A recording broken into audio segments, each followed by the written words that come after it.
27 ოქტომბერია მასწავლებლის ეროვნული დღე. დღეს საღამოს 21 საათსა და 30 წუთს სწორედ პედაგოგების დაჯილდოებას გაიმართება. პირდაპირ ეთერში შეგიძლიათ ამის ხილვა და ტყუილად არ საუბრობ პედაგოგებზე, სწორედ პედაგოგებთან ერთად უნდა გავაგრძელოთ მომდევნო თემაზე საუბარი. აჭარის საჯარო სკოლების მასწავლებლები სამუშაო ვიზიტით ქვემო სილეზიაში, ქალაქ ვროცლავში იმყოფებოდნენ. აღნიშნული პროექტი აჭარის რეგიონის მასწავლებელთა პროფესიული განვითარების ხელშეწყობასა და საერთაშორისო გამოცდილების გაზიარებას უწყობს ხელს და ისახავს მიზნად. ორი არაჩვეულებრივი პედაგოგი ყავს სტუმრად, გურამ დუმბაძე და ნინო ვაშალომიძე. თავად გვეტყვიან, რომელი სკოლების წარმომადგენლები არიან და როგორი ვიზიტი ჰქონდათ პოლონეთში. მოგესალმებით, მადლობა მოწვევისათვის. მე გახლავართ ქალაქ ბათუმის მე-11 საჯარო სკოლისა და ამავდროულად მე-15 საჯარო სკოლის გეოგრაფიის წამყვანი პედაგოგი. გიჟდები გეოგრაფიაზე. ძალიან მიყვარს გეოგრაფია. როგორი იყო ეს პოლონური გამოცდილება საინტერესოა, როგორ დაიწყო და როგორ მოხვდით ამ პროექტში? დიახ, ძალიან საინტერესო პროექტი იყო, რა თქმა უნდა, ეს პროექტი განხორციელდა აჭარის განათლების სამინისტროს ასე ვთქვათ დახმარებით, აგრეთვე მასწავლებელთა სახლის მონაწილეობით შესარჩევი კონკურსი ჩატარდა, რომლის საშუალებითაც შეირჩა აჭარის რეგიონიდან 10 პროფესიონალი მასწავლებელი. ძალიან დიდი კონკურსი იყო, საკმაოდ დიდი შრომა გაწიეთ მანამ, იყო გასაუბრებაც, იყო კონკურსიც, თქვენ როგორ რა თემაზე გქონდათ წარდგენა და როგორ მოხვდით ამ პროექტში? კი, რა თქმა უნდა, სერიოზული გასაუბრება იყო. თავიდან არც გეუბნებოდი შეტანას, იმიტომ რომ ცოტა ჩემთვის მეკონა ძალიან სერიოზული იყო, მაგრამ ახლობლების რჩევით შევიტანე განაცხადი და წარვადგინეთ თემა, მე თამაშით სწავლებასთან დაკავშირებით წარვადგინე თემა, მე შეგავიარე გასაუბრება და შეგვარჩიეს გასაუბრების წესით. თქვენ რომელი სკოლის პედაგოგებთან დებით არასდროს? ბოდიში თავის წარდგენა დამოვიწყდა. ქედის მუნიციპალიტეტის სოფელ უჩხეთის საჯარო სკოლის პედაგოგი გახლავართ, ისტორიის პედაგოგი. შესანიშნავია, მოკლედ, პოლონური დღეები საკმაოდ საინტერესო იქნებოდა თქვენთვის, ვის შეხვდით, რას მოიცავდა ეს, რა შეხვედრები იყო, როგორი იყო თქვენთვის გამოცდილების მხრივ? ძალიან კარგად იყო ორგანიზებული ეს ვიზიტი, ჩვენ იქ ძალიან კარგი მასპინძლობა გაგვიწია პოლონეთის ქალაქ ვროცლავის მასწავლებელთა სახლის ხელმძღვანელობამ, აგრეთვე შევხვდით ქვემო სილეზიის მარშალს, რომელმაც პირადად მიიღო ჩვენთან შეხვედრაზე მონაწილეობა, გვესაუბრა მათ საგანმანათლებლო პროექტებზე და აგრეთვე შევხვდით, რა თქმა უნდა, სხვადასხვა განათლების დონის წარმომადგენლებს ძალიან მაღალი რანგის, რომლებიც პოლონეთში ცნობილი არიან ძალიან, ანუ ეროვნული გამოცდები როგორც ტარდება ჩვენთან, აი დაახლოებით იმ დონის მაღალი საფეხურის წარმომადგენლების სამწუხაროდ სახელი და გვარის დამახსოვრება.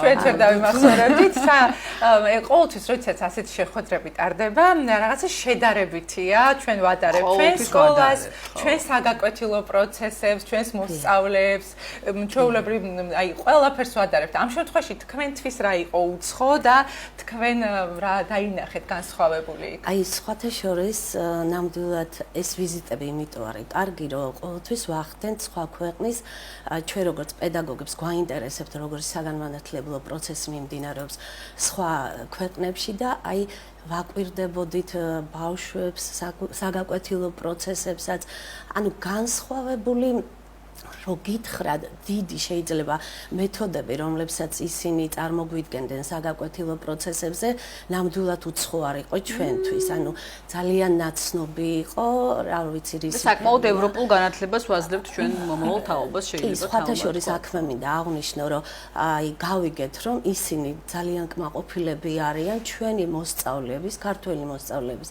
აკადემიური მოსწრებით, ამის გამო დაინტერესდა აი სწორედ ქვემო სილეზიის ასე ვთქვათ წარმომადგენლობა, რომ ეს პროექტი განახორციელონ მასწავლებლებთან, რადგან აინტერესებთ ვინ დგას ასეთი კარგი აკადემიური დონის მოსწავლეების საოცარი პედაგოგები. არა მარტო ჩვენ საუკეთესო გუნდი გვაქვს და დარწმუნებული ვარ, ყველა ვერ მოხვდა ამ კონკურსში, მაგრამ ბევრად ჩვენზე უკეთესებიც არიან და ნამდვილად რა ვიცი. დღეს ხეობით მართლაც რთული გამოწვევაა ბავშვი 45 წუთის განმავლობაში გაკვეთილზე საინტერესო გაკვეთილი დატვირთვა ჯერ გააჩერდა და დაინტერესო, მაგრამ გურამ ახსენა საგაკვეთილო პროცესი რაღაც თამაშით. აი თქვენი მიდგომა როგორია და რას მოიცავს ეს? ხო, შესავალია უცვლელად უნდა გავუკეთო მაშინ ამას კორონავირუსის პანდემიით გამოწვეული სახლში ყოფნის პერიოდები იყო. როდესაც დავუბრუნდით სკოლაში უკვე, ბავშვების შემოbrunდება სასწავლო კაბინეტებში ძალიან გაგვიჭირდა ემოციურად, თან ტექნიკაზე მიჯაჭვულობა უფრო გაზრდილი იყო და ამ დროს მომივიდა იდეა თავში, რომ სპეციალური პროგრამების საშუალებით შემექმნა თამაშები, რომლებიც ფაქტობრივად საგაკვეთილო პროცესსაც უფრო სახალისოს გახდიდა და მასალას ფაქტობრივად ბავშვებისთვის საინტერესოს გახდიდა. WordWall-ის სპეციალური პროგრამა არის, სხვადასხვა პროგრამასაც ვიყენებთ და შევქმნით ეს თამაშის მეთოდი. რაც შეეხება ახლა სილეზიას, აი და ქალაქ ვროცლავს, მე როგორც ისტორიკოსი ცოტა ისტორიულად მივუდგები. თვითონ ამ რეგიონის ისტორია ძალიან გავს, სხვათა შორის საქართველოს ისტორია სულ მტრებით გარშემორტყმული იყო, ვისიდან ვის ხელში გადადიოდა, ამიტომ ჩვენ ბევრი საერთო ვნახეთ. ახლა როცა იქ ქალაქის ღირსშესანიშნაობები დავათვალიერეთ და ვესაუბრეთ ანუ ადგილობრივ მოსახლეობას, ვესაუბრეთ ანუ ჩვენს კურატორებს, ანუ მათაც აღნიშნეს და სპეციალური ვორქშოპებიც დაგვირიგეს, სადაც ანუ ჩვენი ქვეყნის ისტორია და ქალაქი ვროცლავის ისტორია, სილეზიის ისტორია შედარებული იყო ერთმანეთთან. ძალიან საინტერესო და ნაყოფიერი შეხვედრები ჰქონდა მოკლედ. ამ თვალსაზრისით. რა იყო ისეთი აი საგაკვეთილო პროცესში ალბათ ესწრებოდით ხო? დიახ. რა იყო ახლა თქვენთვის აღმოჩენა თუ ყველაფერი ზუსტად იდენტური იყო? გეტყვით ახლა აი ჩვენთვის მაგალითად აღმოჩენა რა, ახლა მეთოდები რომლებსაც ჩვენი პედაგოგები ეს კარგია, აი ამას დავნერგავდი სიამოვნებით გადმოვიტანე. როგორ არა გეტყვით, აი მაგალითად პედაგოგები რა მეთოდებსაც იყენებენ, ახლა რა თქმა უნდა აი ხაურ პედაგოგებს არ დავაკრინებ, მაგრამ ბევრად მრავალმფეროვან მეთოდებს იყენებენ ჩვენი პედაგოგები, მაგალითად მე რაც მინახავს საგაკვეთილო პროცესში, ანუ ამ ხრივ ჩვენი პედაგოგები და იქაური პედაგოგები, რა თქმა უნდა, მე ვერ ვიტყვი, რომ აი ვინმე მაღლა დგას ან რაღაც, ანუ რა თქმა უნდა, განათლების სისტემაში ამ მეთოდებს ალბათ თანამედროვე მეთოდებია და ყველა ვიყენებთ. ერთადერთი რასაც ანუ აღნიშნავდი, მე მომეწონდა ქალბატონმა ნომაც ახსენა, რომ პირველ კლასშიც კი ბავშვი, რომელიც ანუ იწყებს პირველ კლასს, სანამ დაიწყებს, ანუ მანამდეც აბარებს გამოცდას, ანუ წინა მოსამზადებელ პერიოდს გადის ალბათ. 8 საფეხურიანი სწავლება არის 12 კლასიანი, მაგრამ პირველ კლასში რომ მოხვდეთ გამოცდა უნდა თქვა რა. 7 წლის აი ყურადღება მიიქცია იმან, რომ ბავშვი იყო 7 წლის და ესენიო მეორე კლასელები არიანო და 9 წლის ბოდიში და მეორე კლასელები არიანო და გაგვიკვირდა რომ მეორე კლასელები 9 წლის რატო არიან. და ესენიო გამოცდას აბარებენ და 7 წლის აიწყებენ სწავლას, ანუ პირველ კლასშიც რომ მოხდნენ, იქაც გამოცდას აბარებენ. ანუ ბაღში ხდება ამ ყველაფრის მომზადება. წინა სასწავლო პროცესი, ანუ მოსამზადებელ პროცესს გადის ბაღში და რაღაც სტანდარტებს ალბათ ქცევის ნორმები იქნება თუ რაც იქნება, აბარებს ამაში გამოცდას და ხდება კლასში. ანუ გამოცდები აქვთ, აი ჩვენგან განსხვავებით, ანუ რაც მომეწონა, რასაც განვასხვავებდი, არის რომ მერვე კლასის 8 კლასის შემდეგაც აქვთ გამოცდა, რომლის შემდეგაც ლიცეუმებში ნაწილდებიან, იმ ლიცეუმებში კიდე აქვთ გამოცდა, ყველა ლიცეუმიდან კიდე უმაღლეს სასწავლებელში არ შეიძლება ჩაბარება. ნუ ეს ფაქტია, რომ განათლების ხარისხს უფრო მეტად წევს და აი განსხვავებით ამას განვასხვავებდი უბრალოდ, თორემ დანარჩენი ანუ ჩვენი განათლების სისტემაც ფაქტობრივად პასუხობს იმ მოთხოვნებს, რაც იქ ჩვენ ვნახეთ, ახლა დიდ განსხვავებას ვერ ხედავთ ვერაფერში. დიახ, ანუ დავამატებდი, რომ აი როდესაც ბავშვი ამთავრებს ელემენტარულ სკოლას პირველი მერვე კლასის ჩათვლით, თუ უნდა მას გაგრძელება უმაღლეს სასწავლებელში, ნახეთ, არის დაახლოებით თუ სწორად მახსოვს 4 დონის სკოლა არის, ეს არის მინიმალური ზღვარის გადალახვა და ესე თანდათანობით იზრდება ეს დონეები და შესაბამისად ბავშვები მოხვდებიან იმ დონის მიხედვით რა გამოცდებსაც ჩააბარებენ და სავარაუდოდ ამბობენ რომ დისციპლინა კარგი აქვთ ამ სკოლებში და არ ვიცი რისი მიზეზია მართალი გითხრათ ეგ სიტუაცია, მაგრამ ну ფაქტი ეს არის რომ ბავშვები გამოცდებით ხვდებიან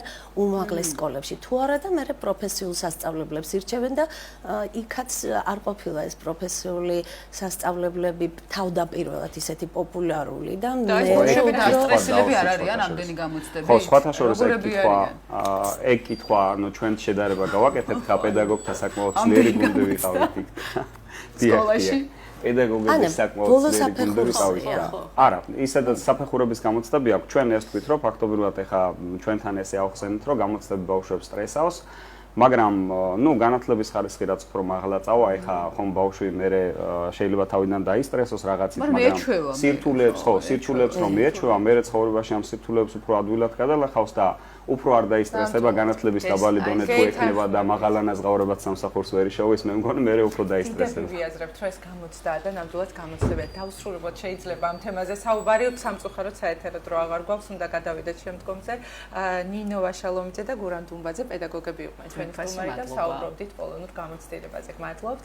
ჩვენს ეთერში კი დიდი მადლობა შეიძლება გადაუხადო აუცილებლად მინდა აღვნიშნო რომ მადლობელი ვართ ამ პროექტისთვის ანუ ჩვენი განათლების აჭარის განათლების სამინისტროსი მასწავლებელთა სახლის რომელთაც ბატონი ანუ ჩვენი მინისტრის მაია ქალბატონი მაიასი ბატონის სულიკო მასწავლებელთა სახლის დირექტორის ქალბატონ ლალი ლომთათიძის მოადგილის რომლებმაც ძალიან კარგად დაორგანიზეს ეს ჩვენი ვიზიტი პოლონეთში და დიდი მადლობა აგრეთვე პოლონელ მასპინძლებს რომლებმაც მართლა ვახსენე და კიდე გავიმეორებ რომ აი გერმანული სიზუსტით ჰქონდათ ყველაფერი დაგეგმილი და მადლობა ჩემ კოლეგებს რა თქმა უნდა რომ დავიწყარი ასე ვთქვათ დღეები გავატარეთ 10 დღის განმავლობაში, 1 კვირის განმავლობაში 12 ოქტომბრიდან 19 ოქტომბრის ჩათვლით და მადლობა ამისთვის ყველას. მადლობა რომ დაგვიზიარეთ გამოცდილება.